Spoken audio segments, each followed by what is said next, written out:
Hello बच्चों, आज मैं आप लोग को एक दिन का कविता के बारे में बताने जा रही हूँ। इस कविता के रचयिता हैं अयोध्या सिंह उपाध्याय हरिऔध। एक दिन का कविता देखिए। मैं घमंड में भरा ऐठा हुआ, एक दिन जब था मुंडेर पर खड़ा, अचानक दूर से उड़ता हुआ, एक दिन का आँख में मेरी पड़ा। मैं झिझक उठा हुआ बेचैन सा, लाल होकर आँख भी दुखने लगी। मूठ देने लोग कपड़े की लगे, ऐठ बेचारी दबे पाँव भागी।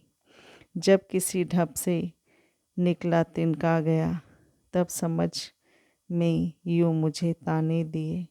ऐठ ताक तो किस लिए इतना रहा, एक दिन का है बहुत तेरे लिए। प्रस्तुत कविता में कवि ने एक तिनके के बारे में वर्णन किया है कि एक तिनका किसी मनुष्य का किस तरीके से घमंड को चूर चूर कर देता है, इसका इस कविता में वर्णन किया गया है। आइए अब हम लोग इसका प्रश्न उत्तर देखते हैं। इस पाठ का पहला प्रश्न है, प्रस्तुत कविता के रचयिता कौन है? तो इसका उत्तर है, प्रस्तुत कविता के रचयिता हैं हरिऔध सिंह उपाध्याय। अयोध्या सिंह उपाध्याय हरिऔध लिखे। कविता में कवि ने अपने बारे में क्या कहा है? ये दूसरा प्रश्न है कि कविता में कवि ने अपने बारे में क्या कहा है। तो इसका उत्तर लिखिए।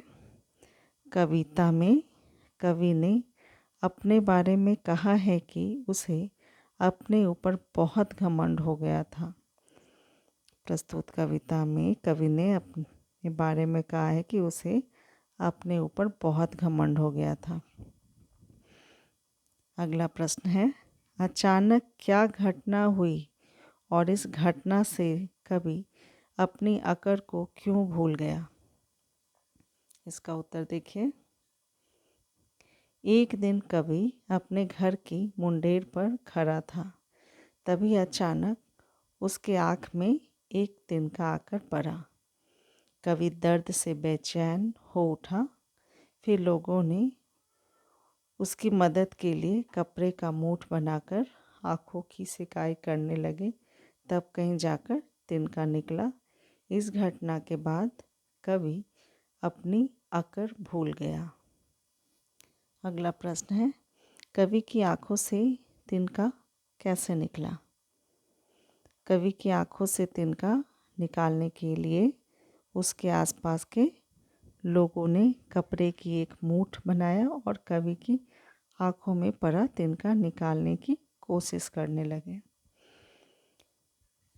इस पाठ का अंतिम प्रश्न है, प्रस्तुत कविता से हमें क्या शिक्षा मिलती है? उत्तर देखिए।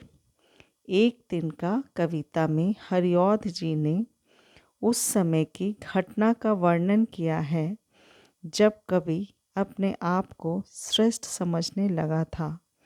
उसके इस घमंड को एक छोटे से तिनके ने चूर चूर कर दिया। उस छोटे से तिनके के कारण कवि बहुत बेचैन हो उठा था। उस तिनके को निकालने के लिए कई प्रयास किए गए। जब किसी तरीके से वह निकल गया तो कवि को समझ आया कि उसका घमंड तोड़ने के लिए एक छोटा तिनका भी बहुत है। अतः कवि और तिनके के उदाहरण द्वारा इस कविता में हमें घमंड न करने की सीख दी गई है। तो आप लोगों ने प्रस्तुत कविता एक तिनका में देखा कि एक छोटे से तिनके की वजह से कवि कितना परेशान था। एक छोटे से तिनके ने उसके नाक में दम कर रखा था, जिसकी वजह से वो बेहद बेचैनी महसूस कर रहा था और लोगों की मदद लेनी पड़ी। वो कवि बहुत घमंड किया करता था, लेकिन एक तिनके ने उसके घमंड को चूर चूर कर दिया।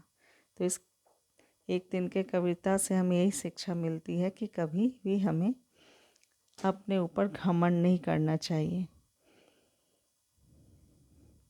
उम्मीद करती हूँ आप लोग को समझ आ गया होगा। Thank you.